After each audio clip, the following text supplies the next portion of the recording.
Hello dear students, welcome back to the channel. আজি আমি এই ভিডিওটোত অসম জাতীয় বিদ্যালয়ৰ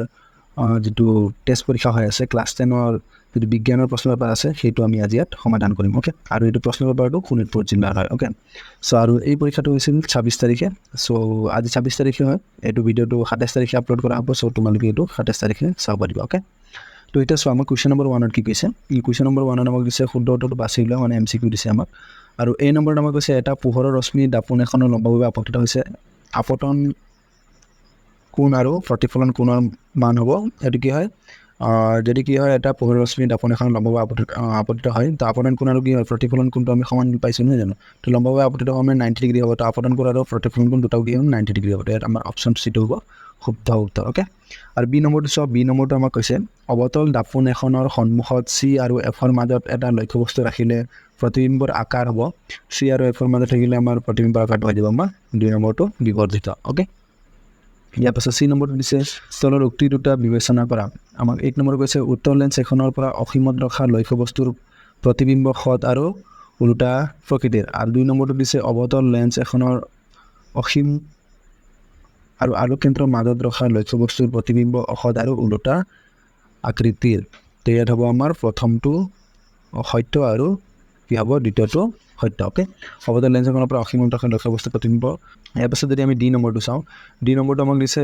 লেন্স এখনৰ বিবৰ্ধন 2 হ'লে প্ৰতিবিম্বৰ আকৃতি হ'ব এটো দিব আমাৰ থিয় আৰু উল্টা ওকে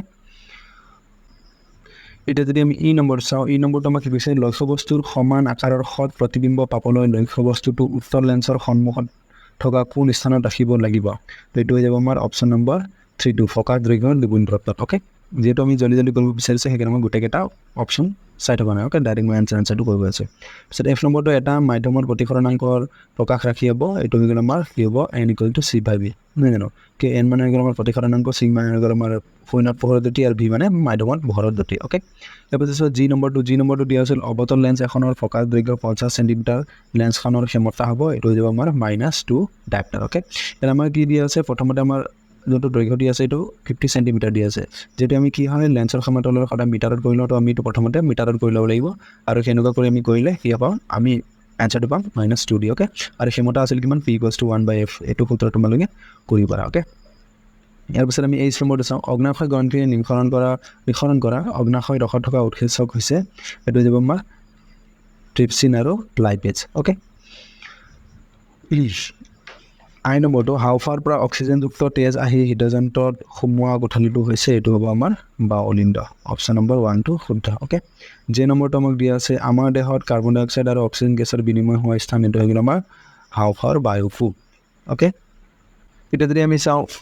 কে নম্বৰটো দিছে তলৰ উক্তিসমূহ বিবেচনা কৰা এক নম্বৰ দিছে ক্লুম নমনীয়া হাওফাৰ পৰা কাৰ্বন ডাই অক্সাইড যুক্ত তেজ হৃদপিণ্ডলৈ বুৱাই নিয়ে আৰু দুই নম্বৰ দি আছে ক্লুম খিৰাই অক্সিজেন যুক্ত তেজ হাওফাৰ পৰা হৃদপিণ্ডলৈ বুৱাই নিয়ে এইটো হৈ যাব আমাৰ 1 আৰু 2 দুইটাই অশুদ্ধ ওকে এইটো দুইটাই অশুদ্ধ হ'ব এটা আমাক এল নম্বৰটো দিয়া আছে এল নম্বৰ কৈছে সাধাৰণ সিস্টলিক আৰু ডায়াটলিক চাপৰ মাত্ৰা কমে এইটো হৈ যাব আমাৰ 120 am to 80 am ওকে এইটো যোনটো কুৱেশ্যন পেপাৰ আছে কুৱেশ্যন পেপাৰ 12 লিখা আছিল 12টো অপচনটো পৰিলে মই এইটো শুদ্ধকৈ 120 লিখি দিছোঁ ওকে এইটো আমাৰ শুদ্ধ উত্তৰ হ'ব 120 মিলিমিটাৰ আৰু 80 মিলিমিটাৰ তাৰপিছত এম নম্বৰটো দিয়া আছে আমাক পাইৰুভেট অনুবাংগিক কাৰ্বন ডাই অক্সাইড পানী আৰু শক্তি বনোৱা প্ৰক্ৰিয়াটো সম্পাদিত হয় এইটো হৈ যাব আমাৰ অপচন নম্বৰ 3 মাইটকণ্ড্ৰিয়াত ওকে তাৰপিছত এন নম্বৰটো যদি আমি চাওঁ নেফ্ৰন কোনটো অংগৰ অন্তৰ্ভুক্ত এইটো হৈ গ'ল আমাৰ বৃক্ক অপচন 3 টো তাৰপিছত অ নম্বৰটো তলৰ কোনটো তিনিটা মৌল ডবাৰেনাৰ ট্ৰায়াড হ'ব যোনকেইটা আমাৰ অপচন দিয়া আছে এইকেইটা কোনো শুদ্ধ অপচন দিয়া নাই ওকে মই সেইকাৰণে তোমালোকৰ যোনটো কিতাপত আছে কিতাপত যিটো শুদ্ধ অপচনটো আছে মই সেই শুদ্ধ অপচনটো মই ইয়াত লিখি দিছোঁ ওকে তোমালোকৰ যোনটো অপচন দিয়া আছে অপচন এটা শুদ্ধ দিয়া নাই তো এইকেইটা আমাৰ কি হ'ব ডবাৰেনাৰ ট্ৰায়াডৰ এইকেইটা আমাৰ শুদ্ধ হ'ব ওকে তো এই তিনিটা চাই ল'বা তোমালোকে ভালকৈ